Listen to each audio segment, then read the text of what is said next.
Hello, everyone. Today is Friday, March 12th, 2021. My name is Evan. Welcome back to our weekly stock market analysis video. If you're brand new to these videos, thanks for tuning in. It's good to have you here. We break our analysis up into two parts.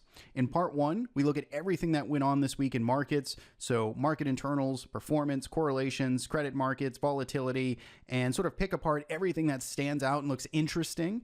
And then in part two, we jump into the charts, put everything from part one into context, look at those longer term trends and try and position ourselves for where we might be headed. So hopefully that sounds good to you.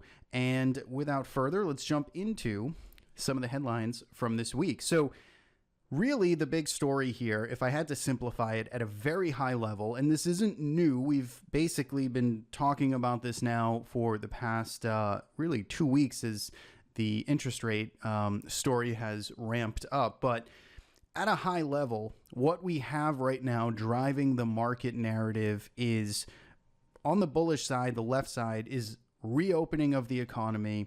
Everyone's getting vaccinated and life is going to be good again. Stimulus checks going out, and we're about to see a surge in just consumer demand and purchasing.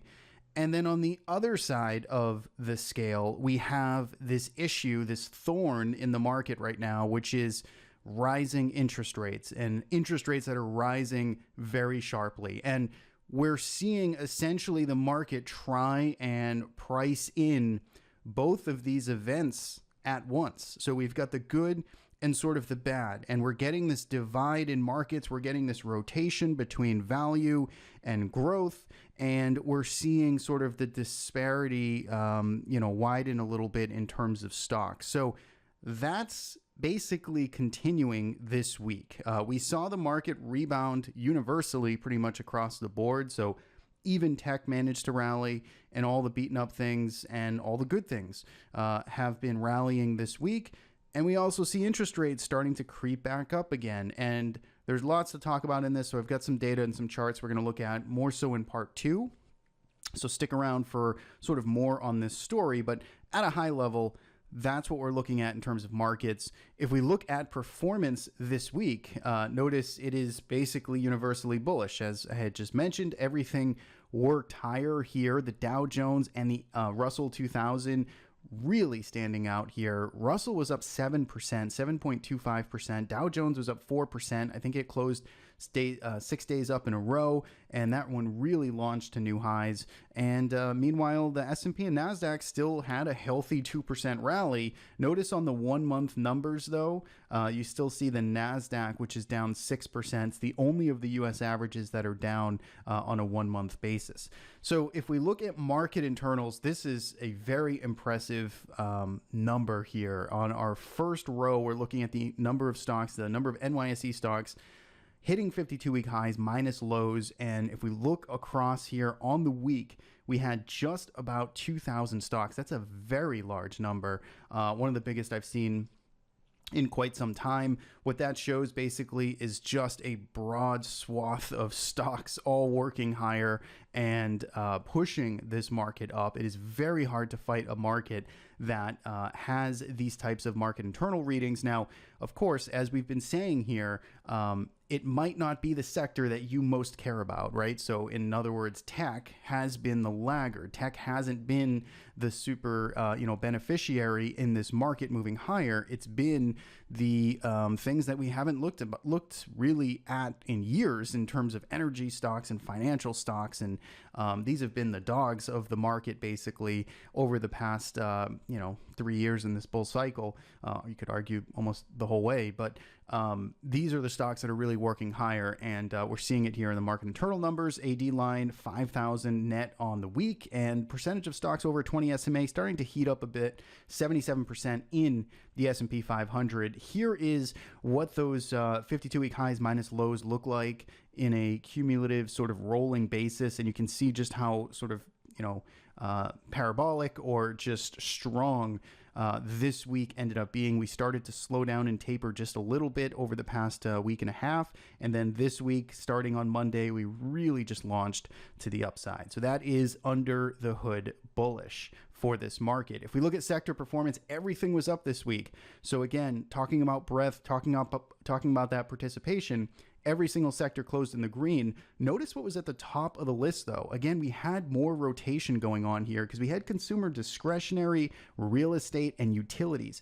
These are in themselves sort of awkward here because over the last 1 month, take a look at the 1 month returns. These are all, or 2 out of those 3 are negative. So they've been under, basically, out of favor. And then real estate was, still up only 1.62%. So this has been an interesting sort of push here this week with the top 3. On the downside, energy, which has been really leading this market, took a breather, still up, but down, up only 1.17%. Healthcare in the second to last spot, communication services rounding out the bottom 3. If we take a look at correlations here, a couple of things to note. First is we were tracking the 10-year yield, so that's this column right in here, versus the Nasdaq, and that correlation had been, effectively perfectly inversely correlated to the Nasdaq. In other words, rates going up, Nasdaq going down. It was like a negative 0.9 correlation. If you take a look at the correlation, though, now we're only at a 0.562. So what that's basically saying is this correlation, this relationship is breaking down a little bit. And again, this is important to note with correlations. They're just snapshots in time. They're always moving. They're always changing with every minute that goes by. But we had a strong negative inverse correlation there, and that's starting to break down a little bit. And we're seeing that because we saw rates inch higher this week, and we also saw the Nasdaq bounce. So that should intuitively tell you something is breaking down there in that correlation. So let's pay attention to it. Maybe tech stocks just are going to throw up their arms and say, I don't care about rates going up. We got the economy going. Stimulus checks are out. People are going to be spending. Tech companies are going to benefit. And, off we go. So that might be what's going to occur here. But that's interesting. That correlation's breaking down. The only other really tight correlation here is Bitcoin that I think is interesting. Just Bitcoin correlated to the Dow Jones. So it's at a 0.9 positive correlation. Basically, Dow Jones was on fire this week. So was Bitcoin. Got a strong correlation there. I don't know how much you can really read into it, except, kind of both assets or, indices there really kind of enjoying the environment right now. If we look at volatility, I don't really have too much to say about it. Basically, life looks good here for, volatility bears, in the sense that I think we might finally start getting below this 20 level. We'll see. We're at the lower end of the range. This is where the sell-off starts. This is usually where the range that we've been looking at, and we'll talk more about this in part 2, is that when the VIX gets in the low 20s, it's time to put on protection. So that's been the trade. It's been working. Buy VIX at 20, sell VIX, north of 30. And that trade has been working very nicely for about 5 months. So we'll see if this time's different. If you are worried about this market, then volatility in the near term here is pretty cheap. So take a look at those options. Maybe you can hedge up your portfolio if that's what you're interested in. If we look at interest rates and credit markets, you can see, again, interest rates still on the rise this week. So that story is continuing. Not extreme, not super sharp, but still, on the rise. Take a look at the 1 month numbers. Those are very sharp numbers. So 5-year yield is up 83% in 1 month. And I know, using percentages on small numbers is somewhat misleading. It can be used misleadingly. We're just, again, looking at it from a high level view, but still, I think it just illustrates the case that yields have been certainly moving up really sharp recently. If we look at dollar and commodities here, dollar index was down. That's good for commodities. Gold rallied, silver rallied, Bitcoin up 16%, testing its prior all-time highs. DBA was up, which is our agriculture ETF. Crude oil, though, taking a little bit of a breather, and so was natural gas, down 3.9% on the week. So put it all together, we've got a pretty good report card. We got a B here. We have volatility, which is still a bit in the penalty box. And we actually did see a little bit of lesser desirable performance, let's say, out of the credit markets. So we'll keep an eye on that. We got a solid B for this week's market. Now, if we round it out here with our own trading systems. So, oftentimes one of the questions I get always, it seems like every week is, okay, great. I watch these videos, get all this data. What do I do with it? Or, what are you doing with it? Are you long? Are you short? I mean, this is it. This is the slide here where this is exactly where my exposure is in the market. So we basically have two trading systems. I allocate essentially half my capital to both. And I've got one system right now, our Merlin trading system. It is 90% invested in this market across 35 positions. So it is basically fully in long, looking for higher prices. And then I've got a short-term system, which we call Lamerick, and it is actually net short the market right now. So it's 25% net short. So that means it's holding basically, 75% cash, 25% net short the market. And clearly these things are doing very different things. They're operating on different time frames. They're looking at different criteria, but that's it. That's my opinion, voted by my wallet, so to speak, on what I'm doing in the market right now with all of this data. So, hopefully that helps. I always try and present this slide mostly because it shows kind of the skin in the game of what I'm looking at and what I'm doing. And I always think it's interesting to, kind of compare just the data that we look at and then how, I'm actually investing. So if you want to learn more about these systems, you can certainly do so at the link appearing in the top right-hand corner. We have members page signals that go out. If you want to follow along with this model portfolio, you can do so, and you can take things for a free trial. So that's it for part one. We'll be back here in just a second with some chart. All right, we are back here. We've got charts in front of us. And, one thing I forgot to mention at the top of this video was if you're a routine subscriber, or if you're just tuning in for your first time, if you like the videos, do give a thumbs up, share this video out. I would surely appreciate it. I've been doing these videos for a long time. I think this is episode 570, if I've got that number right. So we've been publishing these videos for quite a long time, and like to get it in front of as many people that could benefit as possible. So, I'd appreciate the share, the like. If you dislike it, I'll take that thumbs down. Tell me why. Tell me what I can do to improve. Leave a comment. Always interested in comments, constructive or otherwise. So go ahead and leave one below. Now, we're starting with a slightly different look here. We usually start with our equity market performance grid, and I wanted to actually show this grid here, and a lot of these tickers might not be tickers that you are familiar with, so let's briefly describe them. I've got the IWF in the top left. This is basically a growth index, so this is looking at growth stocks. I have the MTUM fund in the top right. This is looking at momentum stocks. In the bottom left, we have IWD. These are value stocks. It's a value index.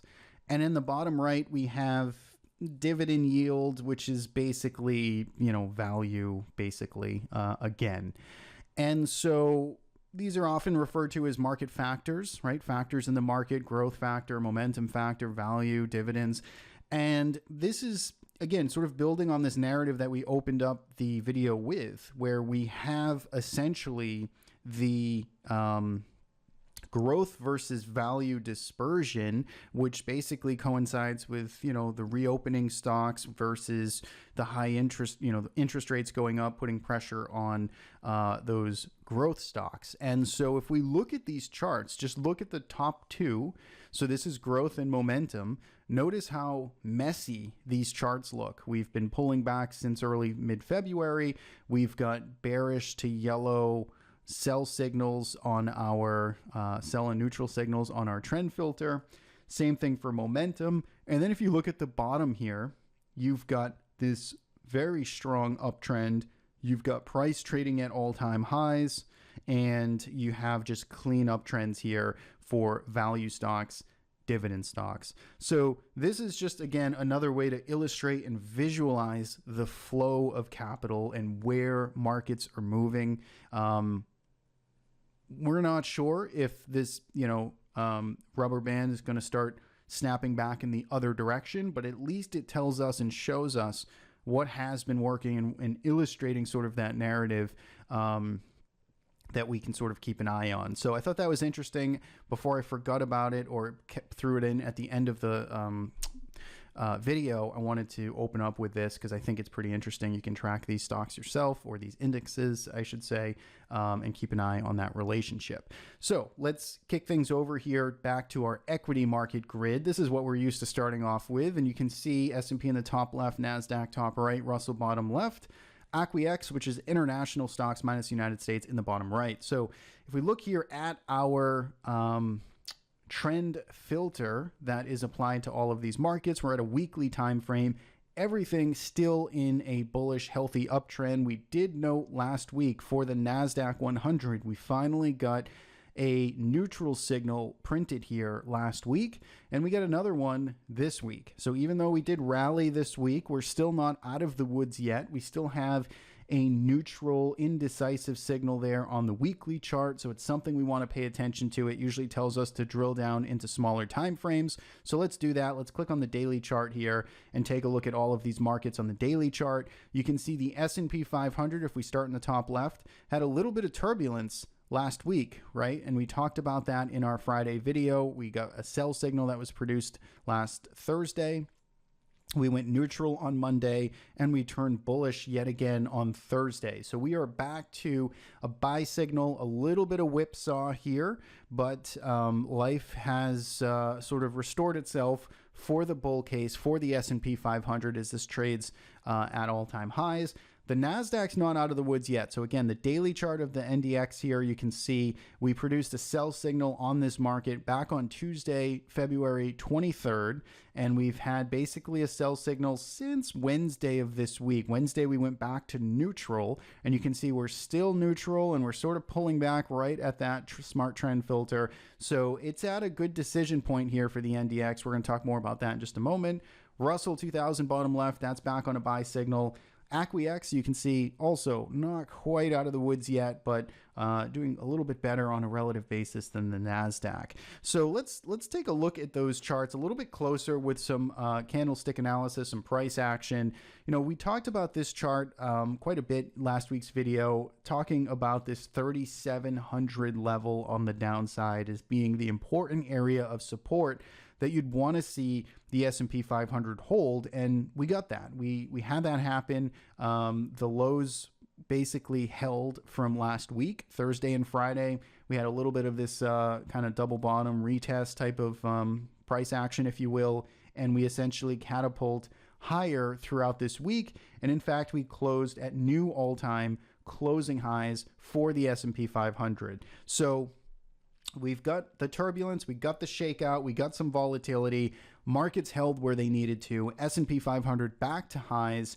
I think you have to lay off the brakes here on the short side of the market at this point. The market has demonstrated that support is held. We broke through some resistance, closing at all-time highs. Very tough to be bearish on this type of setup. If we look at the Russell 2000, same thing, only even more magnified.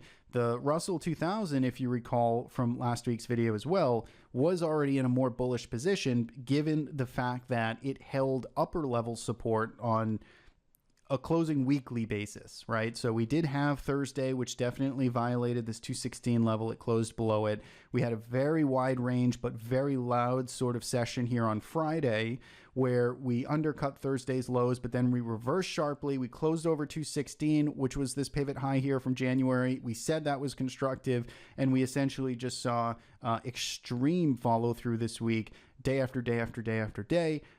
Rising higher, breaking out to new all-time highs. Very tough to be bearish on this type of price action. Same thing here for NASDAQ. Now, the NASDAQ, though, is where we're not out of the woods yet. And this, you can see, is still just in a little bit more of the choppy environment. So it undercut the deepest. So it broke through not only upper level support, but this intermediate term support. It got down to sub 300.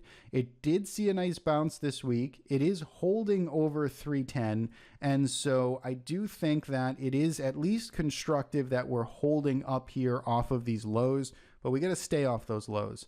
And we need to see, Nasdaq basically find some support at this 310 level, or over 300 level, to put in some type of higher low. So we're certainly still, let's see how far we are from all-time highs.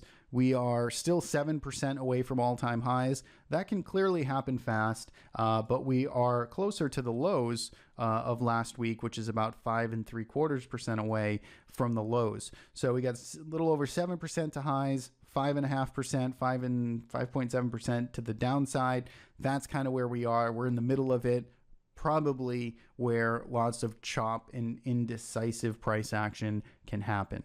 So that's the environment here. We've got, and then the Dow, which we don't really track usually, but look at this chart this week, just heavy volume coming in, day after day pushing higher. It closed at all-time highs on Wednesday, new closing highs Thursday, new closing highs on Friday. Certainly overbought here in the short term, but again, just lots of strength here. So ultimately, we talked about the uncertainty from last week. We did talk about the fact that we had bottoms that were trying to stick. We talked about the high volume, and that all worked in basically the bull case this week, right? We had the indecision. We had a little bit of turbulence last week, and we got the follow through this week by the bulls, just what they needed, just what they wanted to see. And so I think you have to respect it. And I think this market, combined with some of the market internal readings that we saw,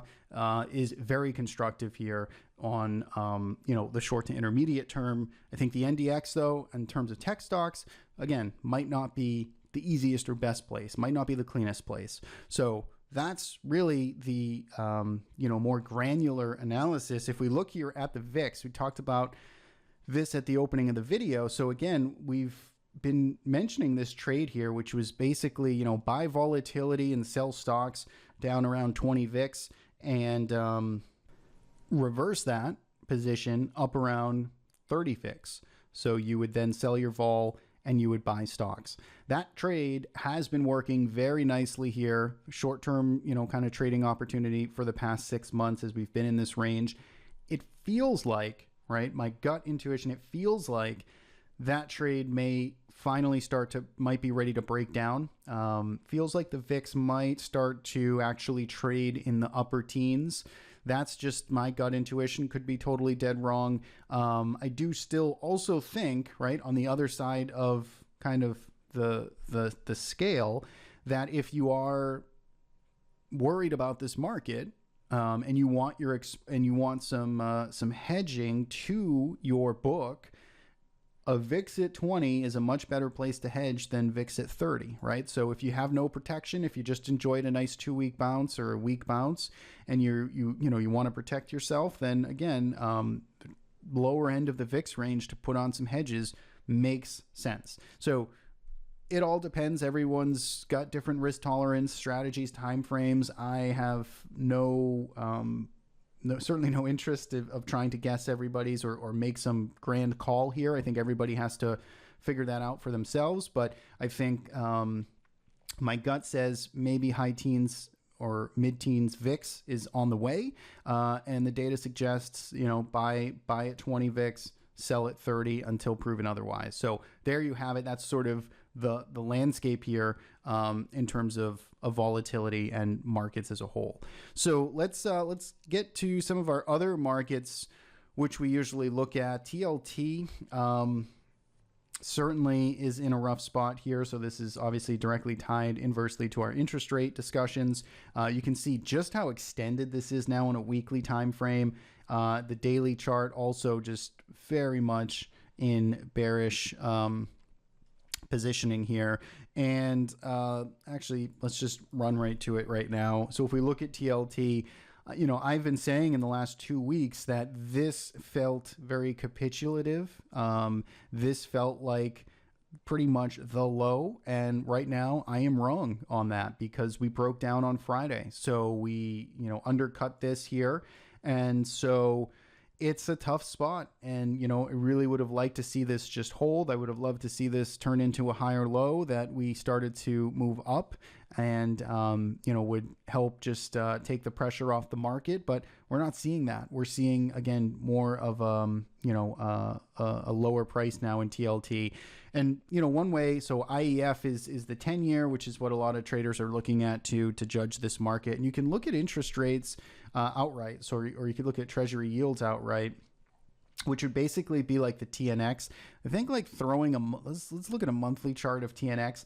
Yeah, I think this is actually pretty interesting here, right? So if you look at it from this view, maybe this is what's starting to make me think, yeah, I probably have this wrong, because if I'm looking at the 10-year treasury note, the yield index, we essentially had, this floor in here around 1450. This coincides with a particular interest rate, so it's not going to be exact here, but the point's still the same. Is we essentially had a floor in interest rates around this level. We had this sharp breakdown, obviously, at the first quarter of 2020, and now we're just on this rampage back up, and this really feels like just a V shape, going to be like a full trip back up into this range. And the fact that we're busting through this floor here, it's a tough spot. So that's why, all things coincided with this being a very good spot to really stick a bottom in here and capitulate, and for the market to reverse. And if it just continues to cut through this and leg lower, then we're in a much tougher spot. And, yields might be going right back to, the top end of this range up here, which would be, around 29 on this chart, which would be another, 80% move in TNX. Obviously, it's not going to get there overnight, but that's obviously the longer term move that could continue to happen here, which would continue to pressure tech stocks, so on and so forth. So that's sort of both sides of again, the scale here. And, markets are really tricky to try and call a bottom. And that's why I usually try not to, because usually it just makes, usually it's just a fool's game to try and do that. But we'll see. It's still in the zone here, right? So, if we came in sharply moving up, bullish move here in TLT next week, then maybe we can breathe a sigh of relief. I did suspect, the lows would be roughly in this area. So again, if we got 1 or 2 days below here before rip higher, then maybe all is still right. But it's something to pay attention to. It's not good for those tech stocks, and it's not good for just the market as a whole if we're going to continue to see interest rates really accelerate to the upside. So that, I think, is certainly worth pointing out. Let's just run through some of our other usual suspects here. So oil, USO, continues in a very, very strong uptrend. It took a little bit of a breather this week, but still looking pretty healthy. Natural gas still chopping around. I don't really have too much interest to talk about that. Gold is interesting. So gold, has certainly sold off a lot further than I thought it would. Obviously, we talked about the UUP, or the US dollar, inverse correlation. So we have the dollar basically stage a 2-week rally, and that's been putting pressure on gold as well, as we saw those strong inverse correlations. But we see GLD here trying to hold up where we based out in 2020, so the April through June timeframe. So again, it's a good spot to see it hold. It's obviously done some more technical damage, but longer term basis, if you're looking at a monthly chart, this is where you get a little more optimistic, because, we basically had a, 2-year strong run in gold. And now for the past 6 months, we've given, 20% of that rally back. So again, depending on your time horizon here for GLD, this is a nice pullback on a long-term chart. And if you're short term, then, you're probably still just waiting for that momentum to return. Silver, kind of the same thing, although, obviously this has still been holding up better. The weekly chart, it's just still moving sideways here and could still be very constructive, but we're still just waiting for some of this chop to effectively resolve itself. So that's it. I think I wanted to talk about major markets. Let's take a quick look at just the industries. I know a lot of traders are liking the industry very granular look here. So these are basically industries. So these are sub-sectors, essentially breaking down the sectors into industries and looking at the things that worked well and didn't work this week. Gambling was at the top. So gambling here, you're going to be mostly looking at things like Penn and DraftKings. Is another one that just continues to move up. They had a big week this week, up 14-15% on the week. Solar getting a nice recovery. Solar got beat up here. We talked about that beat up trade the past couple of weeks, getting a nice rebound there. Aluminum working well here. So some of the basic materials, some pharma on the defensive side, pharma retailers also having a very good week as well. Recreational vehicles, I don't even really know what this is. Let's take a look here. If we pick out any recognizable names, I am not familiar with most of these names. So that's basically what was working. On the downside, things that weren't working this week. Let's go this way. Sorry, let me sort this appropriately. So for the week, we had education and training services. I don't really know what this is either. Let's take a look at some of these stocks. Yes, there's a bunch of names in here. Had a pretty tough week. Oil and gas, electronic gaming. So that's funny. We had gambling working higher. We had gaming and multimedia, which I'm assuming is going to be, so the Zynga, the EAs. So basically sell gaming, but buy gambling. That's kind of what worked this week. Financial stocks and some consumer electronics as well, all rounding out kind of the bottom performers in terms of industries on this week. So that is what I have for this week's market analysis. As always, I'd love to know your thoughts, anything that I missed, anything that you think is important that I didn't get to discuss in this video. Leave a comment below. I'd love to read them. And don't forget, if you do like these videos, give it a like, share it out, subscribe to our channel. Every Friday we publish long form market analysis videos like this. Hopefully they are helpful to you to prep your week and to sort of summarize where some of the big trends and narratives are in the market. So that's it for me. Enjoy the weekend, and we'll see you back here next week.